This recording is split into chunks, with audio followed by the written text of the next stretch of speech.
the overall mental health, the health of our veterans. And with Agent Orange, here's the circumstance we have, is that in Vietnam, if you served on the ground in Vietnam or served in the Riverine Navy, you get presumed coverage for your exposure to Agent Orange.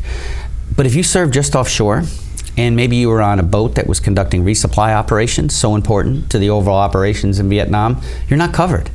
And here's some facts. First of all, if you think about it, when these boats docked in the ports, they were a vulnerable target. In some cases, the vegetation coming right up to the port.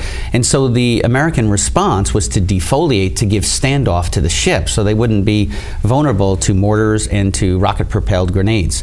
But when we use the defoliant, what we ended up doing is exposing our servicemen and women to multiple maladies, including cancers.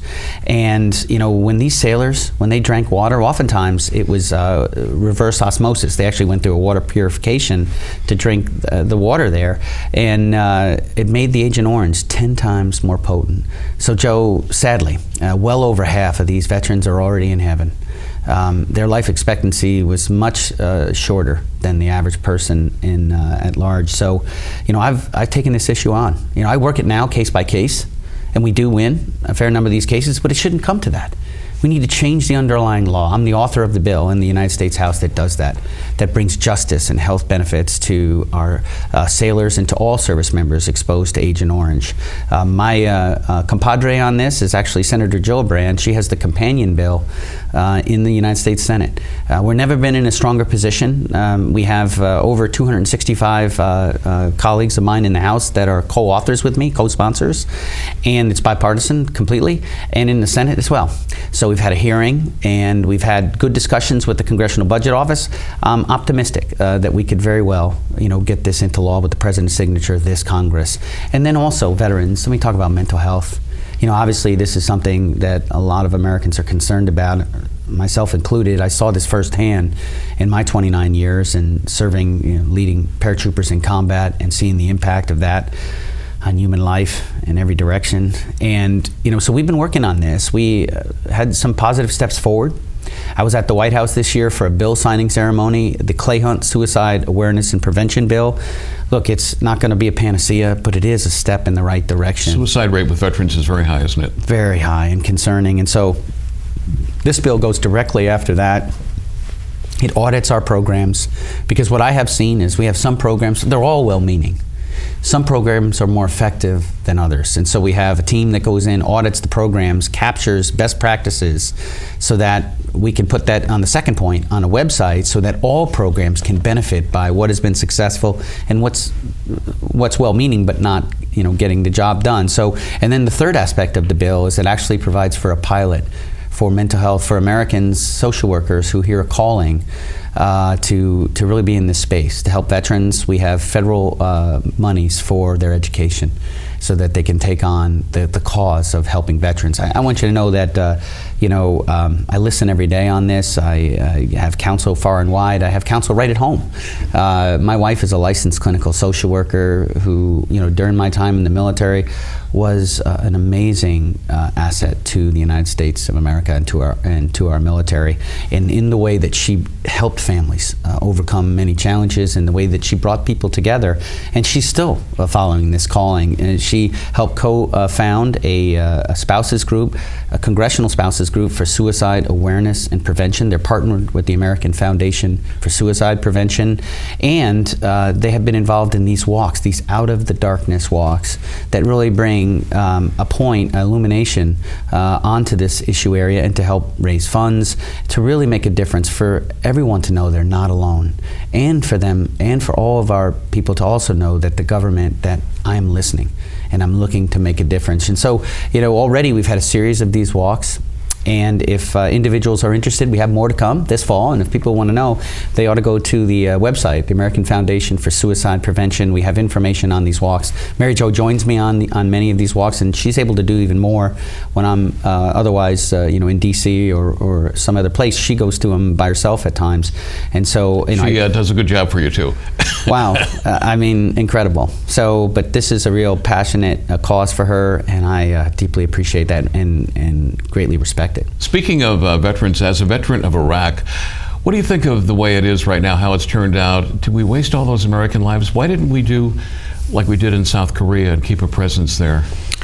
Well, look, I think the major issues that Iraq has seen in the last couple of years have been failure of leadership on the part of their former Prime Minister, Maliki. You know, in the time we were there, think about it this way, Joe. We spent over a decade preparing the Iraqi security forces to provide for their own security. We lost some of this greatest generation over there, lost their lives. Others who have had their lives forever changed, and either wounding or carrying emotional scars, and we spent trillions of dollars. And if you think about it this way, in this country, you know, when a young man or woman raises their right hand to take an oath, we send them to basic training, and that takes about 3 months' time. They do their basic training in AIT, and then they go to their unit. And when we start from scratch, we call these cohort units. It generally takes about a year to fully prepare a unit to take on every responsibility. We spent over a decade.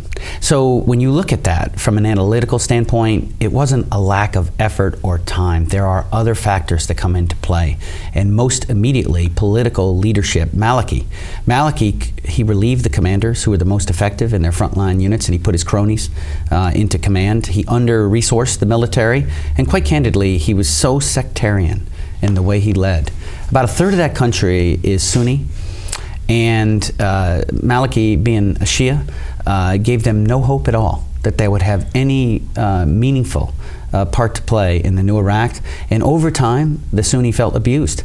And so when the Islamic State made their advance towards Mosul, those soldiers were not willing to die for that prime minister. Failure of leadership. So if anything, what the United States, in my view, what I kept calling for is more intervention diplomatically, because that country still counts on us for money. They count on us for advice. They count on us for resources. We should insist upon this. If they want our continued support, we need an inclusive government. First of all, we believe in that from a moral standpoint, but also from a utilitarian standpoint. If they want to have peace and stability, they have to find a way to treat everybody with dignity and respect. There's still hope here, for sure. I mean, look at the Kurds. They were some of the finest fighting forces I ever trained and conducted operations with in my 29 years in the military. And the Kurds are engaged on this topic. It's a very complicated political situation because, quite candidly, I mean, the Kurdish region is actually part of Iraq, but they're very federalized and have tremendous autonomy. But they have to synchronize their efforts. This fighting force, the Kurdish militias, they have to be synchronized with the Iraqi security forces. The Iraqi security forces also have some Kurdish units that are part of the Iraqi security forces, and they need to focus their efforts.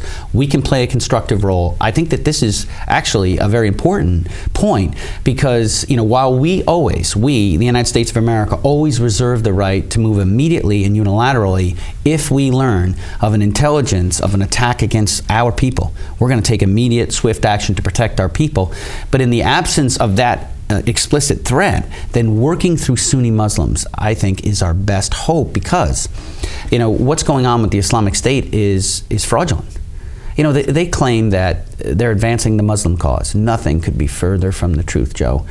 No one kills more Muslims than the Islamic State. And so, this issue gets clouded when we are way out front on this. Again, we always reserve the right. If we learn of an intelligence of attack, we're going to take swift action. But when Sunni Muslims are out front defeating the Islamic State, it takes away a major argument they have to fundraise and to recruit, because that's really the long-term play here. You can imagine an Islamic State agent going into a madrasa anywhere in the world, but maybe even in Asia, and going in and saying, "What are you doing for the cause?"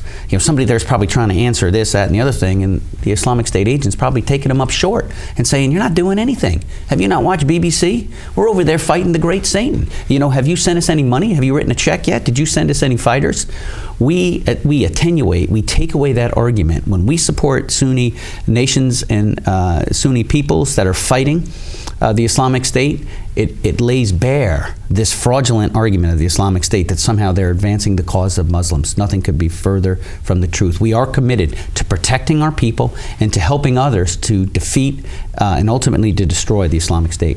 I'd like to move on to a local issue, something which, because it didn't happen in Congress, has caused General Electric to leave Schenectady, costing hundreds of jobs in other parts of the country as well, because Congress closed the Export-Import Bank, which was started before World War II. Your thoughts about GE leaving the capital region? Well, I'm disappointed. And all those jobs. I'm disappointed. Number one, I support the XM Bank. Look, I have, with all issues, I study them very closely, Joe. Some of the critics say that it's crony capitalism. I don't see that. I'm willing to learn, but no one's been able to convince me otherwise. Let me give you some facts, Joe. Number one is, if you utilize the XM Bank, you have to pay for it. You got to pay a fee. So it's not like you get it for nothing. You have to actually pay to use the XM Bank. The XM Bank is actually a financing arrangement so that individuals from overseas or entities overseas that want to buy American goods can actually get it financed, which they pay for and pay an interest rate, to get to sell our goods so that we can, have more exports. So number one, any American company that uses the XM Bank has to pay for it, number one. Number two is it creates jobs. And number three, it saves the American taxpayers $700 million a year. So again, I think I'm pretty well known by my constituents now.